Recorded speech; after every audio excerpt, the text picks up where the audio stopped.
Assalamualaikum warahmatullahi wabarakatuh. Innal hamdalillah nahmaduhu wa nasta'inuhu wa nastaghfiruh wa na'udzu billahi min shururi anfusina wa sayyiati a'malina. May yahdihillahu fala mudilla lahu wa may yudlil fala hadiya lahu. Asyhadu an la ilaha illallah wahdahu la syarika lahu wa asyhadu anna Muhammadan abduhu wa rasuluhu alladzi la nabiyya ba'dah. Amma ba'du. Hadirin ihwatu iman yang dimuliakan Allah Subhanahu wa taala. Puji dan syukur senantiasa kita panjatkan kehadirat Allah Subhanahu wa taala atas limpahan dan curahan nikmat-Nya sehingga kita masih bisa menghirup udara yang segar di muka bumi ini. Dan kita bisa melangkahkan kaki kita ke tempat ini sebagai bentuk syukur atas segala nikmat-Nya. Salawat dan salam tidak lupa kita haturkan kepada Nabi kita, Nabi Muhammad sallallahu alaihi wasallam.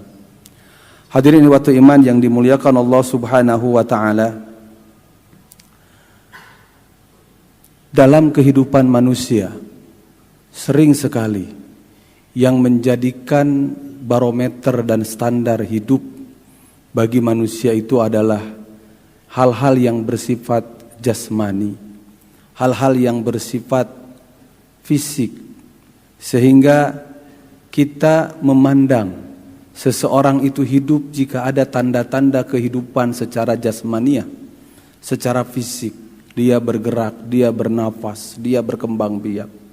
Tentu ini adalah tidak salah. Tetapi sesungguhnya ada satu indikasi yang tidak bisa dilepaskan dari kehidupan kita. Sehingga hidup ini adalah benar-benar hidup. Hidup benar-benar hidup bukan hanya karena hidup secara jasad, hidup secara fisik, tetapi hidup benar-benar hidup adalah ketika kita fisik hidup, hati juga hidup. Hadirin waktu iman, banyak sekali orang yang sudah mati, orang yang sudah meninggal dunia, mendahului kita semua meninggalkan alam fana ini, tetapi kebaikan-kebaikannya terus hidup. Karena apa? Karena ketika hidup, dia hidup bukan hanya secara fisik, tapi dia juga hidup dengan hatinya.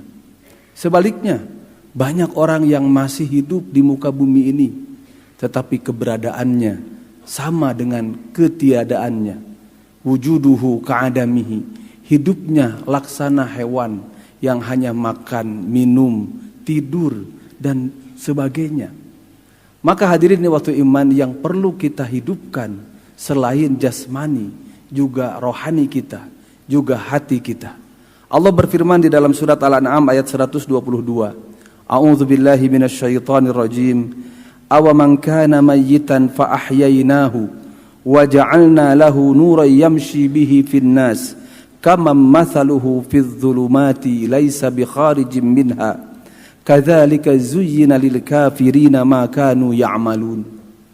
Firman Allah, awaman kana mayyitan, apakah orang yang keadaannya mati, fa ahyaynahu, kemudian kami hidupkan dia, wa ja'alna lahu nuran, dan kami jadikan untuk orang tersebut cahaya, yamshi bihi finnas, dengan cahaya tersebut dia berjalan di antara manusia, kama mathaluhu fidh dhulumat, sama dengan orang yang tetap ada di dalam kegelapan, laisa bi kharijim minha, tidak bisa keluar dari kegelapan tersebut.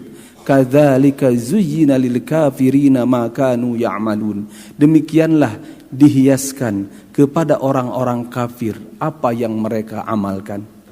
Hadirin waktu iman yang dimuliakan Allah Subhanahu wa taala, mengomentari ayat ini Ibnu Qayyim Az-Zawjiyah menyebutkan yang dimaksud dengan mayyitan atau mati dalam ayat ini adalah man kana mayyital qalbi, orang yang mati hatinya, bi'adami ruhil ilmi wal huda wal iman, karena dia tidak mempunyai ruh ilmu, petunjuk dan juga keimanan. Dalam ayat ini Allah menyebutkan apakah sama? Maksudnya tidak sama. Siapa? Orang yang mati kemudian Allah hidupkan Hidupkan dengan apa? Dengan cahaya. Cahaya apa? Ibnu Qayyim menyebutkan cahaya itu adalah ilmu, petunjuk, dan juga keimanan. Itulah yang menerangi kehidupan manusia. Kama mathaluhu fidz zulumat, seperti orang yang ada di dalam kegelapan, tidak sama. Siapa orang yang ada dalam kegelapan itu? Yang tidak membawa cahaya hidupnya. Cahaya apa? Cahaya ilmu, cahaya hidayah, dan cahaya keimanan. Di dalam ayat lain Allah menyebutkan wahyu itu dengan ruh. Dalam surat Asy-Syura ayat 52 Allah berfirman, A'udzubillahi minasyaitonir rajim, wa kadzalika auhayna ilaika ruhan min amrina, dan demikianlah kami turunkan kepada kalian ruh min amrina, dari urusan kami. Ma kunta tadri mal kitab, sebelumnya kalian tidak tahu apa itu Alkitab, walal iman, dan tidak tahu apa itu iman.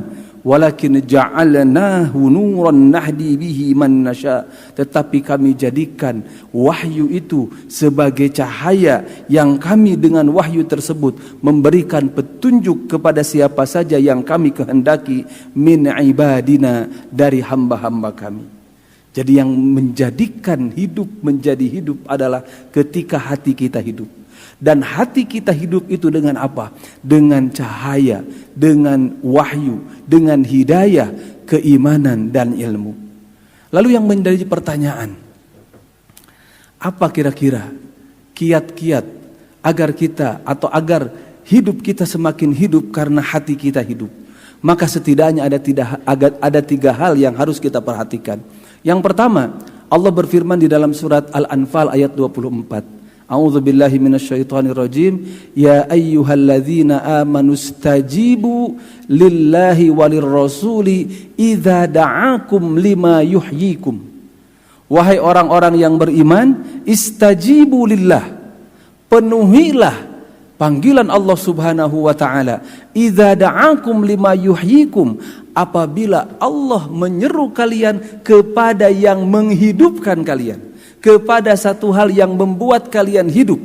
Maka lihat bagaimana Al-Quran membahasakan, tidak menyebutkan penuhilah perintah Allah ketika mengajak untuk beribadah misalkan, untuk beriman, tetapi menyebutkan fungsi dari ibadah, fungsi dari iman, fungsi dari Islam, fungsi dari tauhid, fungsi dari ketakwaan itu apa? Menjadikan hidup menjadi hidup.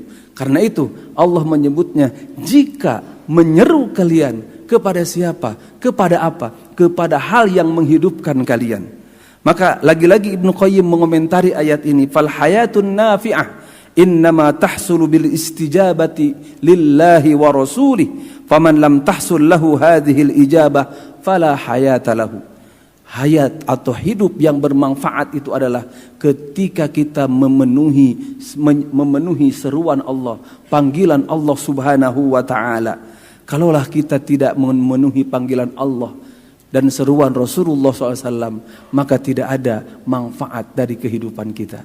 Jadi yang pertama, agar kita bisa menghidupkan hati kita, kata Allah, penuhilah istajibu lillahi walir rasul, penuhilah panggilan Allah dan Rasul ketika memanggil untuk hal yang menghidupkan kalian.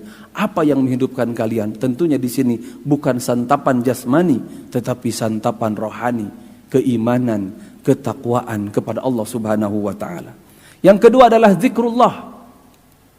Ingat kepada Allah. Zikir kepada Allah Subhanahu wa taala. Semakin orang ingat kepada Allah, maka semakin hidup hatinya. Tetapi semakin jauh dan semakin lupa kepada Allah, Allah juga semakin jauh dari dirinya, semakin lupa dari dirinya, dan ketika itu hidupnya sangat tidak bermakna. Karena itu Rasul bersabda, "Matsalul hayyi wal mayyit." Masalul ladzi yadhkurullah wal ladzi la yadhkurullah kamatsalil hayyi wal mayyit. Perumpamaan orang yang mengingat Allah, orang yang zikir kepada Allah dengan orang yang tidak zikir kepada Allah bagaikan orang yang hidup dan yang mati. Orang yang senantiasa zikir dan ingat kepada Allah, itulah orang yang hidup. Tetapi orang yang lupa kepada Allah, sama saja dia sudah mati. Dan yang ketiga, agar kita mempermudah diri kita untuk menghidupkan hati kita, Allah Subhanahu wa ta'ala memerintahkan kita untuk berteman dengan orang-orang yang soleh, dengan orang-orang yang senantiasa zikir kepada Allah, mengajak kita ingat kepada Allah. Ketika kita dekat dengan dia, membawa kita menjadi ingat kepada Allah Subhanahu wa ta'ala. Karena itu Rasul bersabda, al-mar'u ala dini khalilihi. Seseorang itu tergantung agama teman dekatnya, teman baiknya. Fanzur man yukhalil. Kalau kita ingin tahu orang itu seperti apa, lihat dekatnya dengan siapa. Ketika dia dekat dengan orang soleh, maka setidaknya dia akan kebagian kesolehan tersebut. Tetapi ketika dia berdekat dengan orang-orang jahat, meskipun dia tidak berbuat jahat, tetapi kejahatan itu akan menempel pada dirinya. Betul, kita tidak boleh memilih-milih teman. Kita boleh bergaul dengan siapa saja, betul. Tetapi yang paling penting itu adalah jangan sampai pergaulan itu mempengaruhi pengaruh yang negatif kepada kita. Di antaranya menjauhkan kita dari zikir kepada Allah, mematikan hati kita. Hadirin waktu iman yang dimuliakan Allah Subhanahu wa ta'ala. Maka ada pepatah Arab mengatakan, al-musahabatu tasriqut tabi'ah. Persahabatan itu suka mencuri tabiat. Orang baik bersahabat dengan orang jelek, tabiatnya kadang-kadang dicuri dan berubah menjadi jelek. Sebaliknya, orang jelek berteman baik dengan orang baik, maka dia menjadi baik. Maka tergantung kita, siapa yang mempengaruhi, siapa yang dipengaruhi. Maka carilah teman, lingkungan, dan hal-hal yang mempengaruhi kebaikan kepada kita. Itulah di antara 3 tip agar kita bisa menghidupkan hati kita. Karena sesungguhnya hidup yang sebenar-benarnya hidup adalah ketika hati kita hidup. Kita sering melihat orang-orang yang jabatannya tinggi, kekayaannya banyak, ya, kedudukannya sangat tinggi di mata manusia, tetapi hatinya kering, hatinya kosong, dan hidupnya seperti tidak bermakna.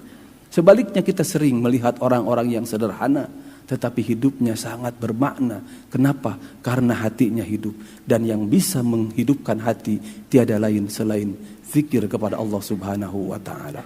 Barakallahu li wa lakum fil Qur'anil Karim, wa nafa'ani wa iyyakum bima fihi minal ayati wa dzikril hakim, fadhkuruhu la'allakum turhamun.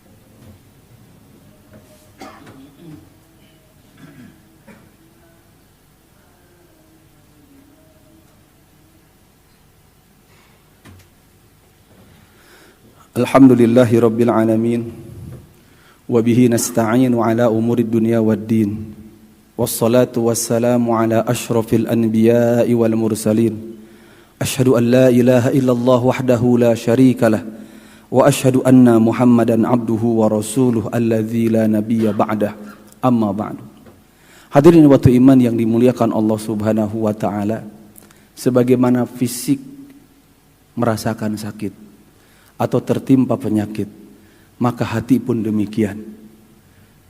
Sebagaimana fisik mengalami kematian, akan mengalami kematian, maka hati pun demikian. Tetapi kalau matinya fisik itu ada ajalnya, tapi matinya hati kadang-kadang fisiknya masih hidup, tetapi hatinya sudah mati. Hadirin waktu iman yang dimuliakan Allah Subhanahu wa ta'ala, salah satu ciri fisik yang hidup, fisik yang sehat, ketika dia merasakan ada masalah, ada penyakit di dalam jasadnya, maka dia akan mengeluh sakit dan akan berusaha mencari obat. Demikian juga dengan hati. Ketika hati merasa sakit, maka kalau kita sadar bahwa hati kita sakit, itu adalah nikmat yang terbesar. Kenapa? Karena ketika kita sadar, maka kita akan berobat. Tanda kutip. Maka kita akan berobat. Tetapi ketika kita mempunyai penyakit hati dan tidak sadar, itulah musibah. Kenapa? Karena ketika kita tidak sadar akan penyakit tersebut, maka kita merasa semua baik-baik saja. Semua tidak ada masalah. Bahkan ketika hati mati dan orangnya tidak sadar bahwa hatinya sudah mati, maka itulah musibah yang paling besar. Inilah yang disinggung oleh Imam Ibnu Qayyim dalam kitab Al-Fawaid. Beliau mengatakan, ba'da alamati ashabil qulub al-baridah awil mayyitah wa qad yamrudul qalbu wa yashtaddu maraduhu wa la ya'rifu sahibuhu liishtighalihi wa insirafihi an ma'rifati sihhatihi wa asbabiha bal qad yamutu wa sahibuhu la yash'ur bi mautihi. Kata Ibnu Qayyim, hati itu kadang sakit, kadang juga mati atau bahkan mati. Ketika hati sakit dan si yang mempunyai hati merasakan sakit tersebut, itu adalah sebuah anugerah. Tetapi kata beliau, kadang-kadang hati sakit bahkan mati dan pemilik hati tersebut tidak sadar bahwa hatinya sedang sakit bahkan sudah mati. Dan di antara tanda-tandanya kata beliau adalah ketika la tu'limuhu jirahatul qabaih wa la tuji'uhu jahluhu bil haqqi wa aqaidihil batilah. Apa ciri sakitnya hati? Ketika dia tidak merasa sakit, tidak merasa ada masalah dengan apa? Dengan luka-luka perbuatan jelek. Jadi sebagaimana penyakit fisik melukai jasad kita, maka perbuatan jelek sejatinya melukai hati kita. Dan secara tabiat orang merasakan ketika berbuat salah ada masalah. Tetapi kalau kesalahan itu berurang-urang, maka dia akan merasakan biasa dan tidak merasa ada masalah. Maka kata Ibnu Qayyim, salah satu penyakit hati itu adalah ketika orang berbuat salah tidak merasa salah, dan ketika ada masalah dengan akidahnya dia tidak ada masalah, merasa ada masalah, dan demikian juga ketika dia jahil, ketika dia tidak tahu tentang apa itu al-haq dan batil, dia merasa tidak ada masalah. Maka itu adalah indikasi-indikasi matinya hati. Hadirin waktu iman yang dimuliakan Allah Subhanahu wa taala, tentu kita sebagai hamba Allah yang senantiasa berusaha bukan hanya menghidupkan fisik kita, jasmani kita, tapi hidup menjadi lebih hidup karena kita senantiasa mendekatkan diri kepada Allah Subhanahu wa taala dan menjadikan hidup ini lebih bermakna. Dan 3 hal yang tadi mudah-mudahan kita senantiasa bisa pelihara, yaitu memenuhi panggilan Allah. Dan yang ketika Allah menyeru untuk hal-hal yang menghidupkan kita, yaitu beribadah kepadanya. Yang kedua, senantiasa zikir kepada Allah. Yang ketiga, mencari teman dan lingkungan yang mendekatkan diri kita kepada Allah Subhanahu wa taala. Mari pelihara semua ini, jangan sampai kita terkena penyakit dan kita tidak sadar bahwa kita sedang sakit. Mudah-mudahan ini menjadi tazkirah buat kita semua.